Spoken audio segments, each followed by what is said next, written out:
Éric Coquerel, vous êtes coordinateur du PG, vous êtes au débat à la Fête de l'Humanité autour du thème comment sortir de l'austérité en Europe. Donc aujourd'hui, est-ce que vous pensez qu'il peut y avoir des solutions nationales à ce débat-là ou est-ce qu'il faut réfléchir de manière internationale? Les deux. Voilà, parce que il faut commencer à envisager par rompre à un moment donné, bien évidemment dans un pays. On est dans un régime démocratique où il y a des élections pays par pays. Donc on ne va pas attendre que tous les pays d'Europe décident ensemble de changer l'Europe. Ça ne se fera pas, c'est utopique.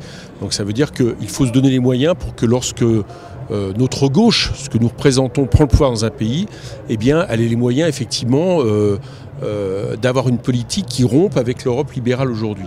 Donc c'est pour ça que, en fonction de ce qui s'est passé en Grèce, qui nous interroge tous, puisque face au diktat de Berlin, de Bruxelles, la Grèce a dû finalement accepter un mémorandum qui est l'inverse des politiques pour lesquelles Syriza a été élu.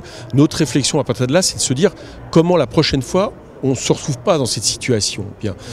Et pour ce faire, eh bien justement, il faut à la fois manier la question du gouvernement, c'est-à-dire comment on gouverne un pays, et en même temps de manière internationaliste. C'est notre proposition de semi internationaliste du plan B. On est parti de l'idée que Madame Merkel avait un plan B, c'était le Grexit, c'était dire aux Grecs si vous n'êtes pas d'accord, dehors, bien.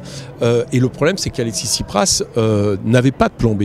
Bien. Donc la réflexion, c'est une fois que nous prenons le pouvoir, par exemple en France, voilà, en 2017, on prend le pouvoir, on est élu président de la République, on a un gouvernement, nous tentons, à la première réunion de ministre des Finances, nous disons nous ne voulons pas appliquer cette politique d'austérité, le peuple nous a élus pour faire autre chose, nous essayons évidemment de rompre le rapport de force, et si ce n'est pas possible, quelles mesures nous pouvons prendre de manière unilatérale dans le pays pour être capable de sortir de ce carcan. Voilà aujourd'hui ce qui est posé à l'ensemble de la gauche que nous représentons en Europe, parce que bien évidemment si nous ne faisons pas ça, eh bien nous envoyons donc notamment l'extrême droite qui auront le loisir de dire en réalité la seule rupture, alors qu'on sait que c'est faux, c'est nous. Voilà.